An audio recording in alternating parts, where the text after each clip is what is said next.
So, hello mga kabusing! Welcome back to my vlog! So, for today's video nga mga kabusing, ang pag-uusapan natin ngayon ay ang Miss Grand Philippines mga kabusing, na kung saan ginanap na nga ang kanilang charity gala at syempre yung kanilang preliminary competition mga kabusing. So, ito ay ginanap pala doon sa Okada, Manila. So, before anything else mga kabosing, is nice ko muna kayong bati na magandang gabi sa lahat pong viewers po dyan. Hello po. At sana po ay nakasubscribe kayo sa aking YouTube channel. So, intro muna tayo.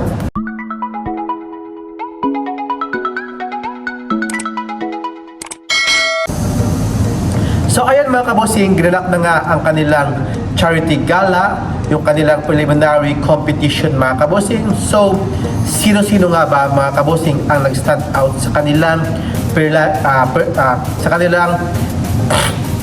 sino nga ba mga kabosing ang nag-stand out sa kanilang preliminary competition at yung kanilang charity gala?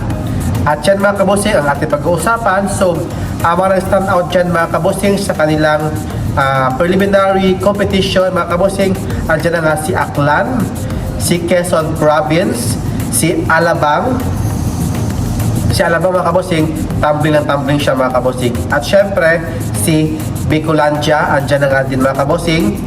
Si Quezon City, andyan na din. Syempre si Pampanga, andyan din. Si Taguig, andyan din mga kabosing, nag-stand out. Si Tarlac Province at syempre si Zambales. Sila mga kabosing yung nakita ko talaga nag-stand out sa kanilang performance during sa swimsuit competition mga kabosing. Okay lang yung kanilang evening gown, at least nakabalot sila, pero gusto ko talaga makita yung kanilang swimsuit mga kabosing. Kasi pag sa swimsuit is lahat talaga ng katawan kitang-kita, mapa upper banyan, face, body, head, toes mga kabosing. Diyan mo talaga masusukat kung maganda yung kanilang pasarela. So, sila mga kabosing yung mga nag-stand out sa aking preliminary competition. Kasi, grabe, silipon ako. Kasi mga kabosing, doon mo talaga makikita kung gaano kaganda yung kanilang lakad, yung kanilang standing mga kabosing, yung kanilang aura, yung kanilang pose. Kasi pag naka-swimsuit mga kabosing, diyan mo talaga masusukat kung gaano kaganda yung kanilang lakad, yung kanilang pose, yung kanilang pag-rampa mga kabosing sa stage mga kabosing, yung kanilang presence of mind mga kabosing. So, here is the other clips mga kabosing, yung mga nag-stand out sa performance ng Miss Grand Philippines. So, tara mga kabosing, panoorin natin mga kabosing yung kanilang mga performance at syempre yung kanilang mga nag-stand out mga kabosing. Ito yung mga candidates mga kabosing. Tara! Grabe no?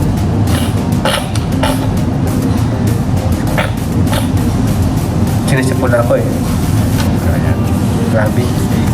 Ito guys, yung kanilang mga performance talaga na hindi mo rin talaga matatawaran mga kabosing when it comes sa kanilang aurahan, yung kanilang agaw eksena, may patumbling pa, may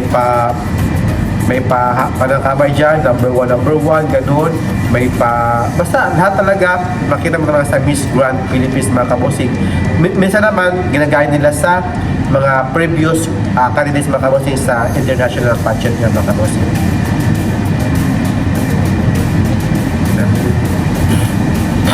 Sabi, drama.